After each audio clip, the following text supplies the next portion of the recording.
Hello प्यारे बच्चों, welcome back to physics solution point. आज हम लोग पढ़ेंगे बच्चों पीएसपी ब्रेन बूस्टर का लेक्चर नंबर 2। पहले लेक्चर में हमने आपको वेक्टर एनालिसिस के बारे में बताया था और आज हम लोग बच्चों अगला चैप्टर पढ़ेंगे जिसका नाम है मोशन इन स्ट्रेट लाइन। उसी को हम लोग 1D मोशन भी कहते हैं। वैसे तो बच्चों इस लेक्चर को पढ़ने पढ़ाने में काफ़ी समय लगता है, लेकिन हम लोग यहाँ पे इसे रिवीजन की तरह से पढ़ेंगे और कम से कम समय में मेन पॉइंट को कवर करते हुए इसे समाप्त करने का प्रयास करेंगे। चलिए देखते हैं बच्चों, यहाँ पर motion in straight line 1D motion. सबसे पहले बात ये समझने वाली है कि मोशन होता क्या है और रेस्ट क्या होता है।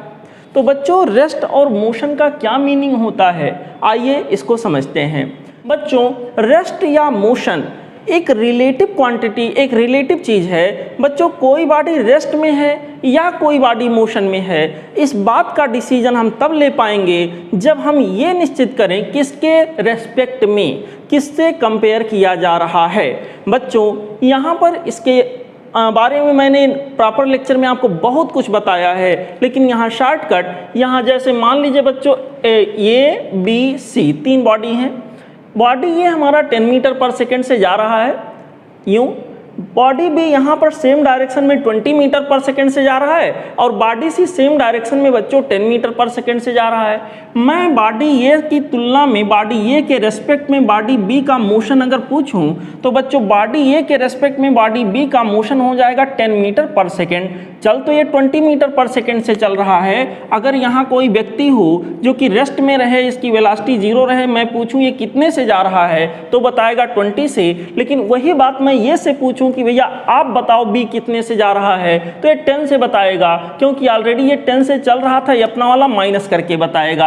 अगर मैं बॉडी ए से पूछूं कि बॉडी सी का मोशन क्या है, कितनी वेलोसिटी से जा रहा है, तो ये भी 10 से, ये भी 10 से, मतलब ये बॉडी सी को रुका हुआ देखेगा। बच्चों इसका मतलब बॉडी सी की वेलोसिटी क्या बताएगा, 0। बॉडी सी का बॉडी ए के रेस्पेक्ट में वेलोसिटी 0 हो गया, बॉडी बी का बॉडी ए के रेस्पेक्ट में वेलोसिटी हो गया 10 metre per second. Similarly you can compare in different pairs. तो यहाँ कहने का मतलब मोशन या रेस्ट बच्चों एक रिलेटिव क्वांटिटी है।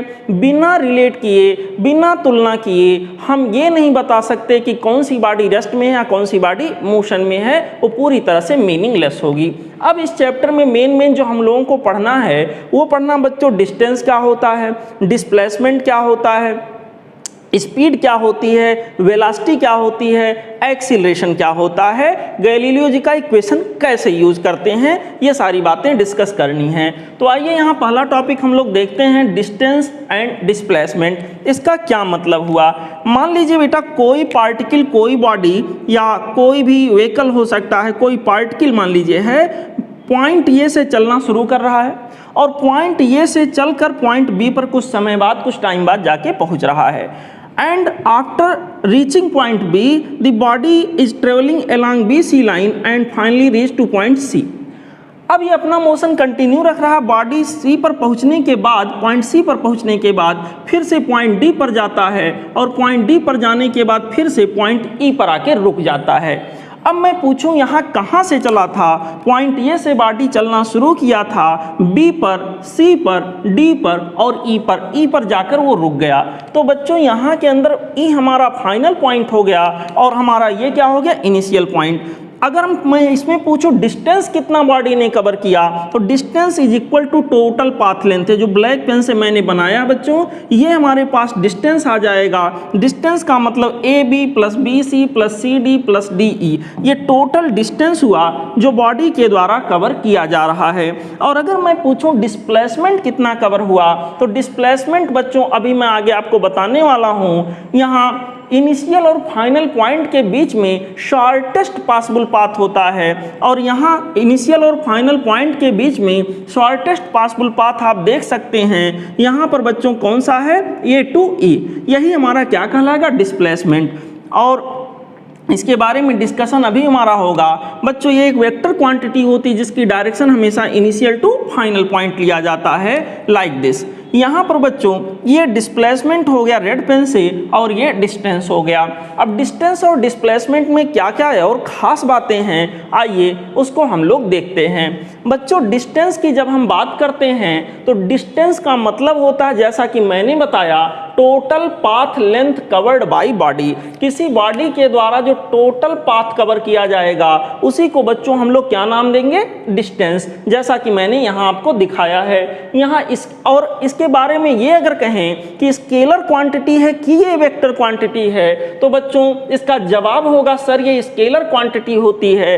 अगर मैं पूछूं ये पॉजिटिव निगेटिव जीरो में कौन कौन सी पॉसिबिलिटी में हो सकता है, तो बच्चों यहाँ के अंदर पॉजिटिव भी ये हो सकता है, ये जीरो भी हो सकता है, लेकिन डिस्टेंस कभी निगेटिव नहीं होता। याद रखिएगा, डिस्टेंस पॉजिटिव भी हो सकता है, डिस्टेंस जीरो भी हो सकता है, बट बच्चों डिस्टेंस कभी निगेटिव नहीं होगा। यहाँ पर बच्चों सवाल ये आता है कि डिस्टेंस घट सकता है, बढ़ सकता है, क्या हो सकता है समय के साथ। तो बच्चों नो डाउट कोई बॉडी चलती चली जा रही है तो डिस्टेंस समय के साथ बढ़ सकता है। कोई बॉडी चले ही ना या थोड़ा सा चल के रुक जाए, डिस्टेंस कवर्ड उसका कांस्टेंट या जीरो हो सकता है। बच्चों यहाँ कोई बॉडी यहाँ पर सपोज करिए चलता कहीं पर गया और लौट के आया, कहीं पर किसी रास्ते पर जा रहा है, सपोज करिए कोई बॉडी कहीं पर गया किसी रास्ते पर और फिर वापस आ गया, तो यहाँ डिस्टेंस मान लीजिए 10 मीटर चला और यहाँ मान लीजिए 6 मीटर वापस आ गया, तो बच्चों डिस्टेंस ये पूरा होगा 16 मीटर। यानी डिस्टेंस कभी भी समय के साथ घटता नहीं है। आगे मैं देखूंगा डिस्प्लेसमेंट घटेगा, लेकिन डिस्टेंस जो होगा वो समय के साथ कभी डिक्रीज नहीं कर सकता। हाँ, समय के साथ बॉडी चले ही ना, डिस्टेंस जीरो हो सकता है, कांस्टेंट बन सकता है, थोड़ा सा चल के रुक गया, चल ही नहीं रहा है अब इस। और बच्चों इसके बारे में और क्या क्या खास बातें हैं, ये समय के साथ बढ़ सकता है, समय के साथ ये बच्चों कांस्टेंट भी हो सकता है, जीरो भी, लेकिन समय के साथ डिक्रीज नहीं कर सकता। मेन चीज याद रखिएगा। अच्छा, पॉजिटिव हो सकता है, जीरो हो सकता है, निगेटिव नहीं हो सकता है, मैंने आपको बताया। अब बच्चों डिस्प्लेसमेंट की हम बात करते हैं कि डिस्प्लेसमेंट के लिए क्या क्या खास बातें हैं। पहली बात बच्चों, मेन बात ये वेक्टर क्वांटिटी है। वेक्टर क्वांटिटी है और ये पॉजिटिव भी हो सकता है, जीरो भी हो सकता है, निगेटिव भी हो सकता है, ये तीनों पॉसिबिलिटी में होता है। बच्चों डिस्प्लेसमेंट की जैसा कि मैंने बताया, इनिशियल और फाइनल पॉइंट के बीच का जो सबसे छोटा पॉसिबल पाथ होगा उसी को हम डिस्प्लेसमेंट का नाम देते हैं। This is the shortest possible path between initial and final point. बहुत अच्छी बात है। इसकी डायरेक्शन, अगर ये वेक्टर है तो डायरेक्शन जरूर होगा। डायरेक्शन कहाँ से कहाँ को लिया जाता है, हमेशा डिस्प्लेसमेंट की डायरेक्शन बच्चों इनिशियल पॉइंट से फाइनल पॉइंट की ओर ली जाती है। डायरेक्शन की कहानी हो गई। अच्छा, क्या ये पाथ पे डिपेंड करता है कि बॉडी कहाँ कहाँ से चल के आया, कहाँ कहाँ से चल के आया? नहीं सर, जहाँ से भी चल के आया, कहाँ कहाँ से चल के आया मतलब नहीं, मतलब है कहाँ से चला था कहाँ पहुँचा। मतलब डिस्प्लेसमेंट केवल इनिशियल और फाइनल पॉइंट पे डिपेंड करेगा, वो पाथ लेंथ पे डिपेंड नहीं करेगा या पाथ ट्रेवल्ड के ऊपर डिपेंड नहीं करेगा। बच्चों रहा सवाल, क्या ये घट सकता है या बढ़ सकता है? बच्चों ये समय के साथ बढ़ भी सकता है और समय के साथ घट भी सकता है। कोई बॉडी कहीं पर गया एक स्ट्रेट लाइन पर और मान लीजिए 10 मीटर गया है, मान लीजिए 5 मीटर वापस आ गया, तो इनिशियल पॉइंट यहाँ से गया और यहाँ से वापस आ गया, यहाँ पहुँचा, तो इनिशियल ये रहा, फाइनल ये रहा। समय के साथ देखिए, समय के साथ डिस्प्लेसमेंट बढ़ रहा है, लेकिन जब वापस आना शुरू हो गया समय के साथ डिस्प्लेसमेंट घटना शुरू हो गया। तो डिस्प्लेसमेंट में इंक्रीज, में डिक्रीज, में रिमेन कांस्टेंट, चले ही ना या थोड़ा सा चलकर रुक जाए, में be zero with respect to time. समय के साथ बच्चों ये सारी पॉसिबिलिटी डिस्प्लेसमेंट के अंदर होती हैं। अब जरा आइए तुलना करते हैं डिस्प्लेसमेंट और डिस्टेंस में कि दोनों में क्या सिमिलरिटी है, कब कौन किसके बराबर हो सकता है, कौन किससे छोटा हो सकता है या कौन किससे बड़ा हो सकता है। चलिए इस बात को देखते हैं। बच्चों आइए आपके लिए कुछ मेन पॉइंट्स यहाँ पर मैंने रखे हैं। पहला पॉइंट मैंने लिखा, let a body goes along straight line and does not come back. कोई बॉडी स्ट्रेट लाइन में देखिए पॉइंट ए से पॉइंट बी को गया है और जाके यहाँ बैठ गया, वो जो है वापस नहीं आ रहा है, तो ऐसे केस में क्या होगा बच्चों? डिस्टेंस में पूछूं क्या होगा? A B. डिस्प्लेसमेंट ये इनिशियल पॉइंट हो गया, ये फाइनल पॉइंट हो गया। डिस्प्लेसमेंट का मैग्नीट्यूड में पूछूं क्या होगा? A B. यानी कोई बॉडी अगर सीधा चलता जाए और वापस ना आए तो ऐसे कंडीशन में क्या होगा, डिस्टेंस और डिस्प्लेसमेंट का मैग्नीट्यूड सेम होगा। जबकि अगर दूसरा कंडीशन मैंने लिया, let a body goes along straight line and come back as, जैसा कि नीचे दिखाया गया है। बच्चों देखिए, पॉइंट ए से बॉडी यूं चलना शुरू किया, पॉइंट बी तक गया, मैंने यूं एरो दिया है, पॉइंट बी तक गया हुआ है और पॉइंट बी से फिर रिवर्स आ रहा है और पॉइंट सी तक आया। तो यहाँ पॉइंट ये हमारा इनिशियल पॉइंट हो जाएगा और पॉइंट सी बच्चों क्या हो जाएगा, फाइनल पॉइंट। अब अगर मैं आप सभी होनहार बच्चों से ये पूछूं कि बच्चों ये बताओ मुझे कि डिस्प्लेसमेंट कितना हुआ और डिस्टेंस, तो डिस्टेंस का मतलब total path length this plus this, यानी डिस्टेंस हमारा हो जाएगा A B plus B C. यहाँ पर डिस्प्लेसमेंट का जो मैग्नीट्यूड होगा, अगर मैं डिस्प्लेसमेंट पूछूं क्या होगा तो केवल मुझे क्या देखना बच्चों, इनिशियल पॉइंट और फाइनल पॉइंट। डिस्प्लेसमेंट हमारा केवल क्या होगा, ए सी। तो इसका मतलब यहाँ पे डिस्टेंस जो हुआ वो डिस्प्लेसमेंट की तुलना में क्या हो गया, ज़्यादा हो गया, इक्वल नहीं है, बल्कि डिस्टेंस इज ग्रेटर देन क्या हो गया बच्चों, डिस्प्लेसमेंट का मैग्नीट्यूड। अब ऐसा ही एक एग्जाम्पल, मान लीजिए कोई पार्टिकल बच्चों पॉइंट ए से पॉइंट बी पर जाना चाहता है। उसके जाने के लिए कई रास्ते उपलब्ध हैं। एक रास्ता जो उसे अवेलेबल है वो पॉइंट ए से पॉइंट बी तक सीधा चला गया, this is path number 1, and another path which is travelled by particle in another case A to B along path number 2, A to B along path number 3, A to B along path number 4। यहाँ पर बच्चों 4 ऐसे path लिए गए हैं जिनसे particle initial position से final position तक जा रहा है। अब जरा मुझे ये आप बताओ कि यहाँ पे डिस्टेंस सबसे ज़्यादा कौन होगा, डिस्टेंस का मतलब पाथ लेंथ, सबसे ज़्यादा पाथ लेंथ हमारा होगा 4th वाला, और उसके बाद 3rd की बारी आएगी, then we will have distance in path 2 and the shortest path that we will get here distance along path 1। वहीं पर अगर मैं यहाँ पर बच्चों डिस्प्लेसमेंट की बात करूँ कि चारों मोशन में डिस्प्लेसमेंट किस में ज़्यादा हुआ किस में कम, तो ये एक सिंपल सी जवाब होगी, सर इनिशियल पॉइंट और फाइनल पॉइंट सभी मोशन के लिए सेम है। इसका मतलब यहाँ पर ये होगा डिस्प्लेसमेंट सभी मोशन के लिए यहाँ क्या आएगा, सेम आएगा, जबकि डिस्टेंस क्या हो गया, अलग अलग हो गया। इतनी एक्सप्लेनेशन से एक बात पता चला कि अगर कोई पार्टिकल एक पोजीशन से दूसरे पोजीशन को कहीं भी जा रहा है तो ये बच्चों तय हो जाता है, उसके द्वारा जो डिस्टेंस कवर किया जाएगा वो डिस्प्लेसमेंट कवर्ड की तुलना में हमेशा ज़्यादा होगा, या मे बी केस ऐसा हो तो बराबर हो जाए, लेकिन छोटा नहीं हो सकता। डिस्टेंस हमेशा डिस्प्लेसमेंट से बच्चों बड़ा होगा, ग्रेटर होगा या फिर इक्वल होगा, लेकिन उससे छोटा नहीं हो सकता जब कोई एक बॉडी एक जगह से दूसरी जगह जा रही हो। बच्चों इसका मतलब ये हुआ डिस्टेंस अपॉन डिस्प्लेसमेंट का magnitude this will be either greater than और इक्वल टू 1। ठीक है बच्चों। अच्छा, अब डिस्टेंस अपॉन डिस्प्लेसमेंट का जो इसका मतलब ग्रेटर आर इक्वल टू 1, तो कम से कम ये रेशियो अगर पूछे कितना हो सकता है तो कम से कम बच्चों ये हो सकता है 1। या अगर इसी को मैं उल्टा कर दूं, इसी को बच्चों रिवर्स कर दूं, डिस्प्लेसमेंट का मैग्नीट्यूड अपॉन डिस्टेंस का मैक्स जो मिनिमम था वो क्या हो जाएगा, मैक्सिमम। डिस्प्लेसमेंट अपॉन डिस्टेंस का जो मैक्सिमम वैल्यू होगा बच्चों वो हमारे पास 1 के बराबर आ जाएगा। बेटा एग्जांपल मैंने लिया है, मान लीजिए कोई बॉडी सर्कुलर मोशन कर रहा है, तो सर्कुलर मोशन पूरा किया, यहाँ से चला और चलते चलते फिर यहाँ पर आके वहीं पहुँच गया। मैं पूछूं डिस्प्लेसमेंट कितना, सर डिस्प्लेसमेंट का मतलब इनिशियल और फाइनल पॉइंट के बीच का पाथ लेंथ, और जहां इनिशियल पॉइंट है वहीं फाइनल पॉइंट आ गया, वहीं पर फिर पहुंच गया, डिस्प्लेसमेंट 0। डिस्टेंस कितना, डिस्टेंस हमारा ये पूरा पाथ लेंथ के बराबर होगा जो कि क्या आएगा 2πr। अब बच्चों यहाँ पर अगला एग्जाम्पल देखिए, हमने हाफ सर्किल का जिक्र किया है। कोई पार्टिकल इनिशियल पॉइंट यहाँ से मान लेते हैं पॉइंट ए से चलकर पॉइंट बी फाइनल पॉइंट तक जाके पहुँचा और ये हाफ सर्कुलर मोशन हुआ। ऐसे केस में मैं आप सभी होनहार बच्चों से पूछूं कि बेटा मुझे ये बताओ कि यहाँ डिस्टेंस कितना होगा और डिस्प्लेसमेंट कितना होगा, तो बेटा जी लोग आप मुझे पूरा भरोसा सही बताएंगे। यहाँ पर डिस्टेंस की वैल्यू हो जाएगी 2πr का हाफ यानी πr, जबकि डिस्प्लेसमेंट का मैग्नीट्यूड जो आ जाएगा इनिशियल से फाइनल के बीच का स्ट्रेट लाइन या shortest possible path that is 2r, 2 times of radius. ठीक है बच्चों, इतनी बातें हम लोग सीखे। आइए अब अगले टॉपिक की चर्चा करते हैं। बच्चों हमारा अगला टॉपिक है लीनियर स्पीड।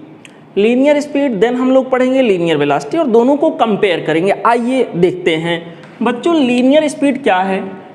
स्पीड सबको पता है 10 metre per second, 40 kilometre per hour, 80 kilometre per hour, यानी rate of change of distance with respect to time.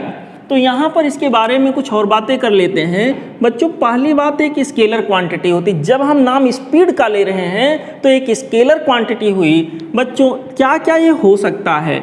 हो सकता है ये पॉजिटिव हो, सही है। हो सकता है ये जीरो हो, ठीक है सर। हो सकता है ये निगेटिव हो, नहीं ये गलत होगा बच्चों। स्पीड हमेशा पॉजिटिव होगा या जीरो होगा, स्पीड कभी भी निगेटिव नहीं हो सकता। आप कभी सुने हो कि कोई गाड़ी जो है, कार है, वो -20 मीटर पर सेकेंड से चल रहा? नहीं, यहाँ पर बच्चों स्पीड कभी भी निगेटिव नहीं हो सकता।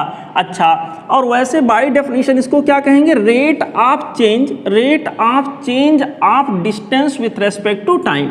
डिस्टेंस का चेंज होना समय के साथ कौन से रेट से चेंज हो रहा है बच्चों, उसी को हम यहाँ स्पीड का नाम देते हैं। यहाँ सवाल उठा, क्या ये समय के साथ बढ़ सकता है? क्या ये समय के साथ डिक्रीज कर सकता है? क्या ये समय के साथ कांस्टेंट बना रह सकता है? क्या ये समय के साथ जीरो बना रह सकता है? ऐसे सवाल आपके यहाँ आते हैं। तो इसमें सारी पॉसिबिलिटीज होता है बच्चों। यहाँ हमारा स्पीड जो होगा समय के साथ इंक्रीज भी कर सकता है, समय के साथ टाइम के साथ डिक्रीज भी कर सकता है, टाइम के साथ ये कांस्टेंट भी बना रह सकता है, टाइम के साथ इसकी वैल्यू जीरो भी बनी रह सकती है। सपोज करिए कोई बॉडी चले ही ना बच्चों, यहाँ ये सारी पॉसिबिलिटी इसमें पाई जाती है। अच्छा, अगर हम लोग स्टडी करते हैं बच्चों तो स्पीड को दो तरह से देखते हैं। एक तो यहाँ पर बच्चों हम लीनियर स्पीड को जब देखते हैं तो एक उसकी एवरेज वैल्यू कैलकुलेट करते हैं और एक इंस्टेंटेनियस वैल्यू कैलकुलेट करते हैं। बच्चों यहाँ पे एवरेज वैल्यू का मतलब ये हुआ टोटल डिस्टेंस, जहाँ से हम यहाँ से कहीं और जा रहे हैं तो टोटल हमने कितना डिस्टेंस कवर किया, टोटल कितना पाथ कवर किया, divided by total time taken. इसी को बच्चों हम लोग एवरेज स्पीड का नाम देंगे। ध्यान रहे बच्चों, मैंने तो ऐसे आपको बहुत कुछ समझाया है, बट ये रिवीजन क्लास है, यहाँ फटाफट हमें चलना है मेन पॉइंट को कवर करते हुए। तो एवरेज वैल्यू जो हमारे पास स्पीड की होगी, total distance upon total time, total distance suppose delta S है अपॉन टोटल टाइम मान लीजिए डेल्टा टी है, दिस इज एवरेज स्पीड। और इंस्टेंटेनियस, इंस्टेंट का मतलब एक क्षण मात्र पे हम स्पीड बताएं। जैसे हम बाइक चला रहे हैं, हम कार चला रहे हैं, हम किसी व्हीकल में हैं बच्चों, तो उस समय उस व्हीकल के स्पीडोमीटर जिस स्पीड को दिखा रहा होता कि अभी 80 की स्पीड दिखा रहा है, तो वो कौन सी स्पीड हुई? वो इंस्टेंटेनियस स्पीड हो गई बच्चों।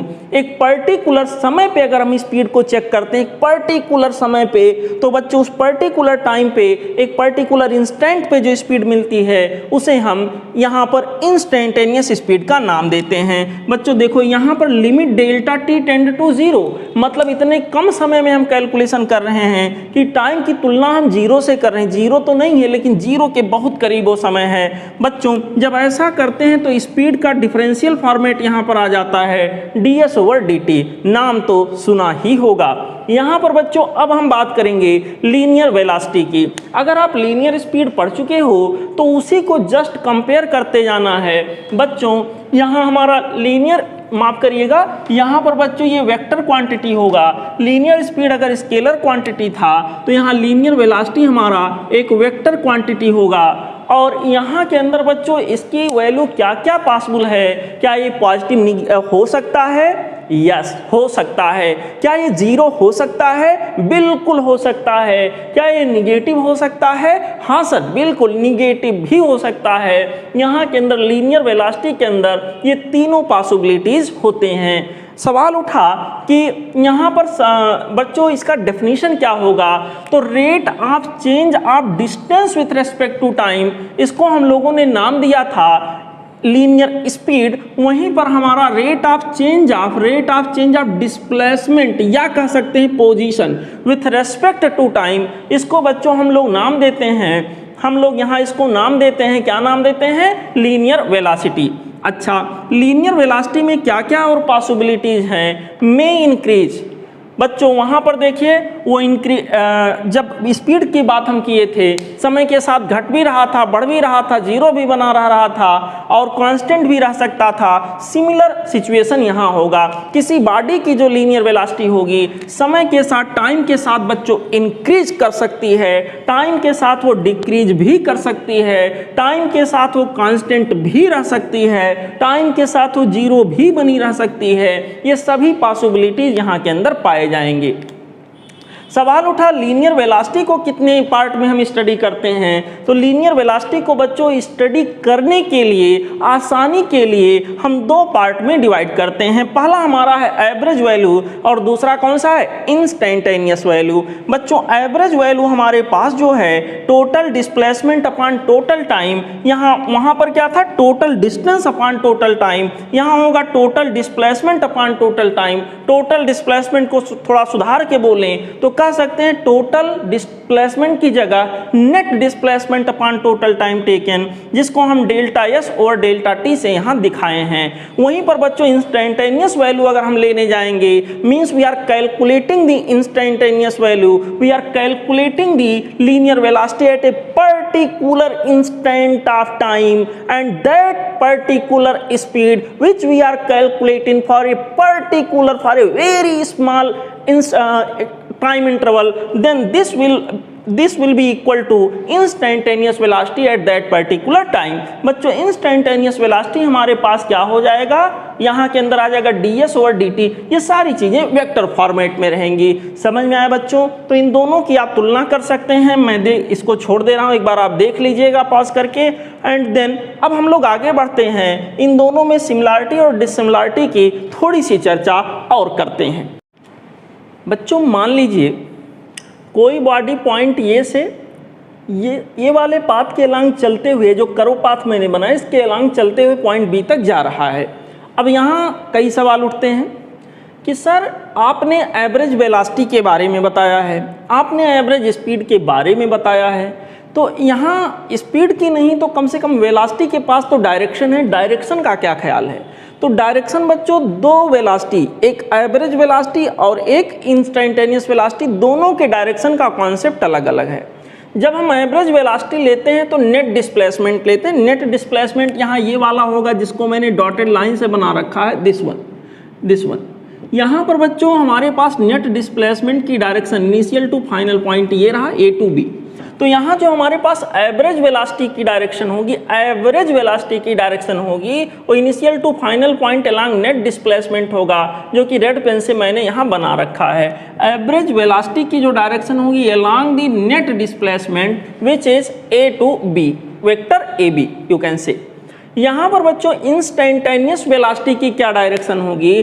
बच्चों बॉडी यहाँ पे है, वेलोसिटी कुछ और होगा, यहाँ पॉइंट 2 पर है, वेलोसिटी कुछ और होगा, कहीं और होगा, वेलोसिटी कुछ और होगा। अगर कोई बॉडी किसी पाथ पे चल रहा है और उसकी इंस्टेंटेनियस वेलोसिटी की डायरेक्शन देखनी है तो बच्चों उस पर्टिकुलर पॉइंट के ऊपर आप एक टेंजेंशियल लाइन खींच दीजिए। वही टेंजेंशियल लाइन की जो डायरेक्शन होगी उस पर्टिकुलर पॉइंट पे, वही वहाँ पर इंस्टेंटेनियस वेलोसिटी के डायरेक्शन को दिखा रहा होगा। इंस्टेंटेनियस वेलोसिटी की डायरेक्शन मैं यहाँ देखूँ क्या है, कुछ ऐसे होगा पॉइंट 2 पर। पॉइंट 3 मान लीजिए यहाँ पर बच्चों इंस्टेंटेनियस वेलोसिटी की डायरेक्शन टेंजेंशियल लाइन के अलोंग आपको दिखानी है, जबकि एवरेज वेलोसिटी की डायरेक्शन अलोंग नेट डिस्प्लेसमेंट होगा। आप लोग ध्यान रखिएगा, ध्यान दीजिए, जब आप सर्कुलर मोशन पढ़ते हो तो वेलोसिटी को ऐसे टेंजेंशियल ही तो दिखाते हो। ये कौन सी वेलोसिटी आप दिखा रहे हो? ये बच्चों इंस्टेंटेनियस वेलोसिटी है। आप प्रोजेक्टाइल मोशन पढ़ते हो बच्चों, प्रोजेक्टाइल मोशन कहीं पे पढ़ते हो, वेलोसिटी को नेट वेलोसिटी आप ऐसे टेंजेंशियल हर जगह दिखाते हो। बच्चों ये कौन सी वेलोसिटी है? Instantaneous velocity. चलो अब यहाँ पर बच्चों ये दोनों पॉइंट आई होप आप लोगों को डायरेक्शन वाला क्लियर हो गया होगा। अब ध्यान से देखिए, मोशन कभी हो रहा है, कोई बॉडी कहीं पर मोशन करते हुए सपोज करिए जा रहा है। अगर बच्चों कोई बॉडी कहीं पर मोशन करते हुए जा रहा है तो इंस्टेंटेनियस वेलोसिटी का जो मैग्नीट्यूड होगा, इंस्टेंटेनियस वेलोसिटी का जो मैग्नीट्यूड, सपोज करिए पॉइंट यहाँ की बात कर रहे हैं, यहाँ पर्टिकुलर समय पे हम इंस्टेंटेनियस वेलोसिटी का मैग्नीट्यूड पूछें या फिर इंस्टेंटेनियस स्पीड पूछें सेम होगा। अगर कोई बॉडी मोशन में है, हमने किसी पर्टिकुलर समय पे पूछा कि भैया इंस्टेंटेनियस वेलोसिटी क्या है और इंस्टेंटेनियस स्पीड क्या है, तो दोनों की वैल्यू सेम होगी, दोनों का मैग्नीट्यूड सेम आएगा। एक बात ध्यान रखिएगा, ठीक है बच्चों। यहाँ के अंदर अब हम चर्चा करेंगे, सपोज कोई बॉडी पॉइंट ए से शुरू करके बच्चों पॉइंट बी तक जा रहा है, पॉइंट ए से शुरू करके पॉइंट बी तक बॉडी आ रहा है, और यहाँ पर ध्यान देने योग्य बात यह है distance equal to displacement, distance equal to displacement अपने आप। अब एक काम करिए, जो भी समय यहाँ से यहाँ तक जाने में लिया गया दोनों साइड में डिवाइड कर दूं तो डिस्टेंस अपॉन टोटल टाइम ये बन जाएगा एवरेज स्पीड, डिस्प्लेसमेंट का मैग्नीट्यूड अपॉन टोटल टाइम ये बन जाएगा एवरेज वेलोसिटी का मैग्नीट्यूड। ठीक है बच्चों, इसका मतलब अगर कोई बॉडी सीधी लाइन में जाए, स्ट्रेट लाइन में जाए, 1D में जाए और कम बैक ना हो, चलता चला जाए मतलब लौटे ना, तो बच्चों ऐसे पर्टिकुलर केस में क्या होगा, एवरेज वेलोसिटी और एवरेज स्पीड और एवरेज वेलोसिटी दोनों का मैग्नीट्यूड सेम होगा। यहाँ देखिए, मान लीजिए बच्चों कोई बॉडी पॉइंट ए से पॉइंट बी तक चल के गया और पॉइंट बी से वापस आ रहा, पॉइंट बी से बच्चों वापस आया पॉइंट सी पर, तो एक बात हम देख सकते हैं डिस्टेंस हमारे पास A B plus B C हो गया, जबकि डिस्प्लेसमेंट ए सी के बराबर हो गया। मैं आपसे पूछूं क्या डिस्टेंस इक्वल टू डिस्प्लेसमेंट है? आंसर होगा नहीं सर, यहाँ distance is greater than displacement. एक काम करते हैं ना बच्चों, यहाँ दोनों साइड को टाइम जितना भी समय लिया गया उस टाइम से दोनों को डिवाइड कर देते हैं। Distance upon time this will be equal to total distance upon total time, ये एवरेज स्पीड निकाल के देगा मुझे। डिस्प्लेसमेंट, नेट डिस्प्लेसमेंट का मैग्नीट्यूड अपॉन टाइम, ये बच्चों एवरेज वेलोसिटी का मैग्नीट्यूड निकाल के देगा। मतलब यहाँ एवरेज वेलोसिटी और एवरेज स्पीड दोनों बराबर नहीं होंगे। इसका मतलब डिस्टेंस ग्रेटर देन डिस्प्लेसमेंट होने का एवरेज स्पीड जो होगा वो एवरेज वेलोसिटी से क्या होगा, ज्यादा होगा। आई होप आप इतनी बात समझ गए होंगे।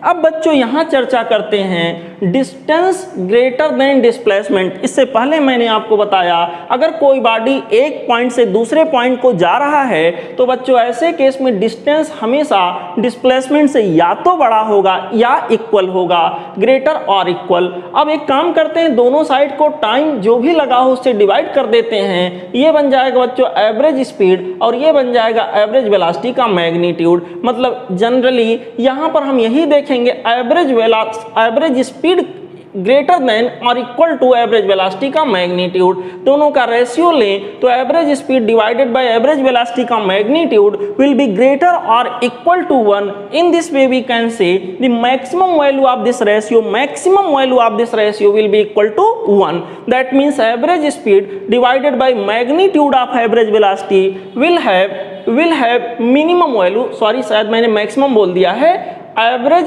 Speed divided by average velocity का जो यहाँ मिनिमम वैल्यू होगा बच्चों वो 1 होगा। उसी को मैंने यहाँ लिखा है minimum value average speed upon average velocity will give the minimum value equal to 1। हाँ, अगर इसी को रिवर्स कर दें, इसी को उल्टा कर दें, एवरेज वेलोसिटी का magnitude divided by average speed कर दें तो यहाँ पर बच्चों मिनिमम की बजाय क्या आ जाएगा, मैक्सिमम। इसकी मैक्सिमम वैल्यू 1 हो सकती है और इसकी मिनिमम वैल्यू 1 हो सकती है। इतनी बात समझ गए बच्चों? आइए आगे कुछ और चीजें देखते हैं। जो हमारा अगला टॉपिक है लीनियर एक्सीलरेशन, नाम तो सुना ही होगा, बड़ा फेमस टॉपिक है। यहाँ पर सबसे पहली बात बच्चों, लीनियर एक्सीलरेशन एक वेक्टर क्वांटिटी होती है, इसमें कोई शक नहीं है, ये तो पक्का है, फिक्स है। ये पॉजिटिव भी हो सकता है, निगेटिव भी हो सकता है और जीरो भी हो सकता है। इन तीनों के अलग अलग मीनिंग निकल के आते हैं। अगर कहीं पे एक्सीलरेशन पॉजिटिव है मीन्स वहाँ पर वेलोसिटी बढ़ रही होगी, अगर कहीं पे एक्सीलरेशन जीरो है मीन्स वहाँ पे वेलोसिटी कांस्टेंट होगी, और अगर कहीं पे एक्सीलरेशन बच्चों निगेटिव है मीन्स वहाँ पे वेलोसिटी घट रही होगी टाइम के रेस्पेक्ट में। अच्छा, यहाँ पर बाय डेफिनेशन इसको हम कैसे डिफाइन करते हैं, rate of change of velocity, ध्यान रहे not speed, rate of change of velocity with respect to time, इसको बच्चों हम लोग क्या नाम देते हैं, एक्सीलरेशन। इसको एक्सीलरेशन का नाम देते हैं। बच्चों एक्सीलरेशन को पढ़ने के लिए हम लोग दो पार्ट में डिवाइड करके स्टडी करते हैं। पहला पार्ट हमारे पास होता एवरेज वैल्यू और दूसरा पार्ट होता बच्चों instantaneous value. Average value we have first part, second is the instantaneous value. Average value में हम क्या करते हैं, पूरे मोशन को कंसीडर करते हैं और पूरे मोशन में बॉडी यहाँ से चलकर यहाँ गया, ये वेलोसिटी हमारा फाइनल आ गया, ये वेलोसिटी यहाँ के अंदर इनिशियल था, तो सिंपली हम कहेंगे वेलोसिटी की final value minus velocity initial velocity vector form में, मतलब vector difference of velocity divided by time, total change in velocity, net change in velocity divided by time taken. इसको बच्चों हम नाम देंगे एवरेज एक्सीलरेशन। वहीं पर अगर मुझे इंस्टेंटेनियस वैल्यू कैलकुलेट करनी हो तो बच्चों कैलकुलेशन बहुत एक क्षण मात्र में किया जाता है, एक बड़े छोटे समय में किया जाता है। इसको हम लोग नाम देते हैं इंस्टेंटेनियस एक्सीलरेशन। बहुत छोटा समय, बहुत ही छोटा समय इसके कैलकुलेशन के लिए मिलता है। और यहाँ पर बच्चों एक्सीलरेशन जो हमारे पास होता है डिफरेंशियल फॉर्मेट में लिखा जाता है dv/dt। अब आसानी के लिए एक्सीलरेशन को ऐसे सिंपली हम लिखें dv/dt। dv/dt को बच्चों फिर से हम क्या कर रहे हैं ना, ऐसे लिख रहे हैं dv/ds multiplied by ds/dt। ds/dt means velocity हो गया, मैं केवल मैग्नीट्यूड को लिख रहा हूं, मल्टीप्लाइड बाई dv/ यहाँ ds रहेगा, माफ करिएगा, यहाँ dv/ds। ये हमारे पास आ गया एक्सीलरेशन। अच्छा, सवाल ये कभी कभी आता है या आवश्यकता हमको पड़ती है during solving the various of the questions, यहाँ पर बच्चों we needed to find out the direction of average acceleration. ऐसे पर्टिकुलर केस में क्या होता है, एवरेज एक्सीलरेशन का जो डायरेक्शन होगा वो बच्चों along the direction, average acceleration यहाँ से देखिए, एवरेज एक्सीलरेशन यहाँ से देखिए, यहाँ से कैलकुलेट होके आ रहा है। अगर बच्चों एवरेज एक्सीलरेशन यहाँ से कैलकुलेट होके आ रहा है तो ये हो जाएगा delta we over delta T. तो एवरेज एक्सीलरेशन का डायरेक्शन वही होगा जो डेल्टा वी का होगा, यानी चेंज ऑफ वेलोसिटी की जो डायरेक्शन होगी, डेल्टा वी की जो डायरेक्शन होगी which is equal to V final minus V initial, वही डायरेक्शन हमारा एवरेज एक्सीलरेशन के लिए भी होगा।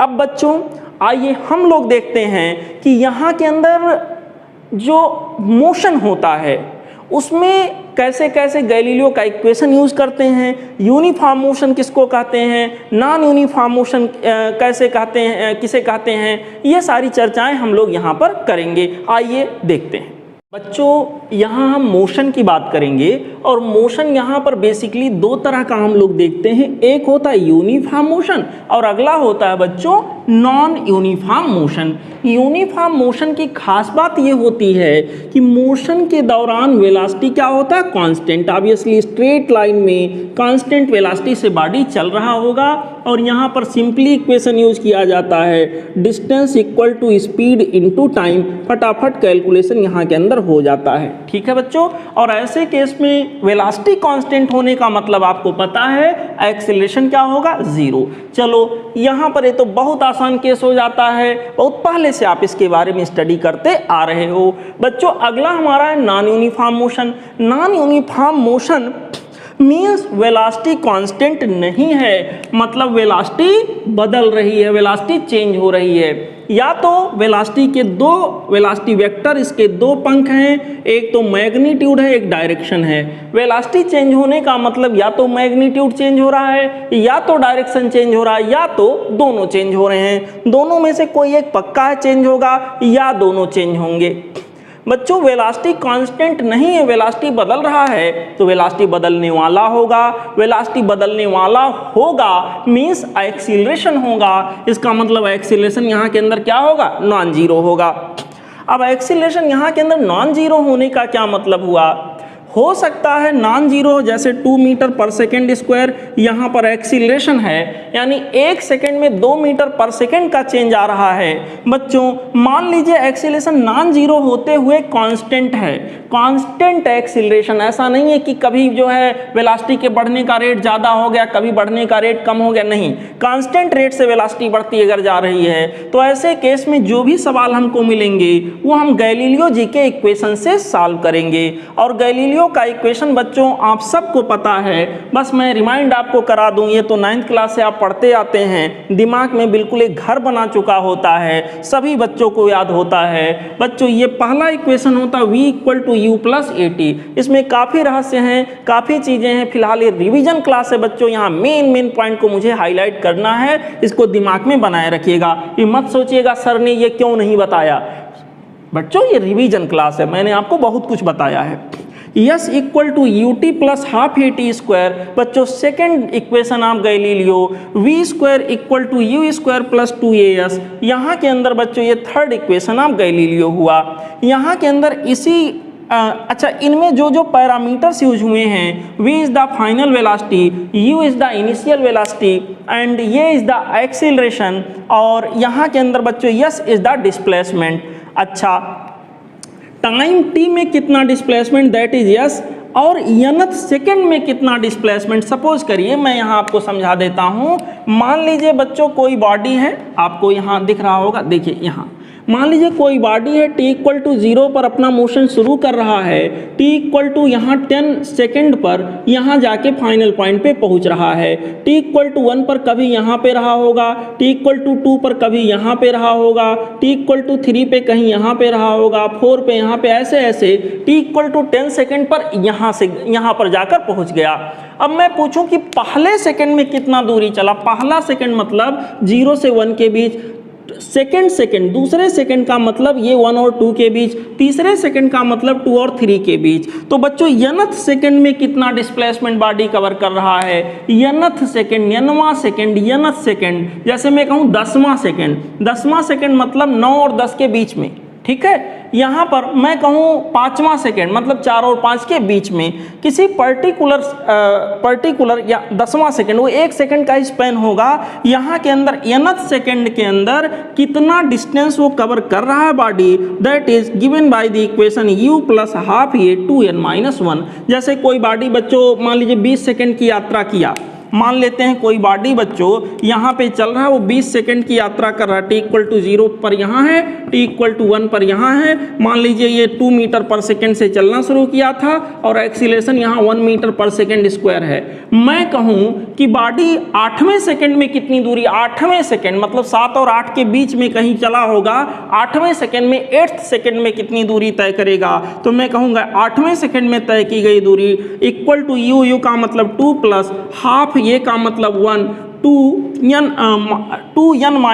n का मतलब 8 -1 सॉल्व करेंगे हमको आंसर मिल जाएगा। ये तरीका होगा। यहाँ के अंदर बच्चे कंफ्यूज होते हैं, n सेकेंड और nth सेकेंड दोनों में अंतर है बेटा। आप 12वीं क्लास तक पढ़े हैं, 12 तक पढ़े हैं, 12 क्लास तक पढ़े हैं, तो 1 2 3 4 5 6 7 8 9 10 11 12 पूरा काउंट करेंगे। 12th की पढ़ाई आप कर रहे हैं, 12th मतलब पर्टिकुलरली 12 की बात हम कर रहे हैं। 10th की पढ़ाई कोई बच्चा कर रहा है, पर्टिकुलरली उस क्लास की बात कर रहे हैं। nth सेकेंड की बात यहाँ पर हो रही, ना कि n सेकेंड की, जिसके लिए इक्वेशन ऐसा यूज होगा। बच्चों इस इक्वेशन को यूज करते वक्त सबसे खास जो यहाँ आपको ध्यान रखना है, एक्सीलरेशन शुड बी कांस्टेंट, ठीक है। अगर ये कांस्टेंट नहीं है तो बच्चों ऐसे पर्टिकुलर केस में इक्वेशन कतई यूज नहीं हो सकता। आप लोग गलती यहाँ करते, इसलिए मैं यहाँ समय देके हाईलाइट कर रहा हूँ, ठीक है बच्चों। अच्छा, और जब इस इक्वेशन को यूज करते हो तो आप ये भी देखिएगा, एक पर्टिकुलर डायरेक्शन को आप पॉजिटिव मानोगे और उसमें जितने भी वेक्टर यस यू ए और वी ये जितने भी वेक्टर हैं उसको पॉजिटिव लोगे, लेकिन अगर उसके अपोजिट ये कोई वेक्टर दिखा तो उसको निगेटिव लोगे। यानी इक्वेशन को यूज करते समय जितने भी वेक्टर क्वांटिटी इसमें यूज हुए हैं सबको एक पर्टिकुलर डायरेक्शन में आपको रखना है।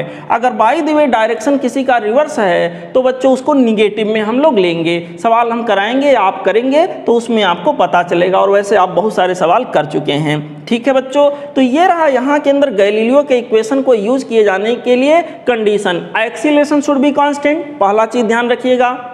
उसके बाद में दूसरा आपको ध्यान रखना है, सारे वेक्टर एक ही डायरेक्शन में आप जब यूज करिएगा तो सारे वेक्टर को एक ही डायरेक्शन में रखिएगा, अगर अपोजिट है तो निगेटिव कर दीजिएगा उसको। और बच्चों यहाँ पे ये जरूर चेक कर, और मोशन को हमेशा स्ट्रेट लाइन में ले लीजिएगा। और सबसे खास ये चेक करना जरूरी है कि एक्सीलरेशन कांस्टेंट है कि नहीं। एक्सीलरेशन कांस्टेंट होगा तभी ये लागू हो सकता है। दूसरा बच्चों यहाँ के अंदर हमारे पास है, अगर एक्सीलरेशन नॉन जीरो हो, मतलब मोशन नॉन यूनिफॉर्म हो, लेकिन एक्सीलरेशन वेरिएबल हो। अभी acceleration 2 metre per second square का है, थोड़ी देर बाद 5 मीटर पर सेकेंड स्क्वायर हो गया, थोड़ी देर बाद 1 मीटर पर सेकेंड स्क्वायर हो गया। तो ऐसे केस में बच्चों वेरिएबल एक्सीलरेशन की बात हो रही है, और ऐसे केस में गैलीलियो जी का इक्वेशन वैलिड नहीं होगा। ऐसे पर्टिकुलर केस में कोई ना कोई इक्वेशन, कोई ना कोई कंडीशन आपके क्वेश्चन के साथ दिया जाएगा, जिसके हेल्प से आप क्वेश्चन को आसानी से सॉल्व कर पाओगे। आई होप इतनी बात मेरे बच्चे समझ गए होंगे। ठीक है बच्चों, चलिए अगले टॉपिक पे स्विच ओवर।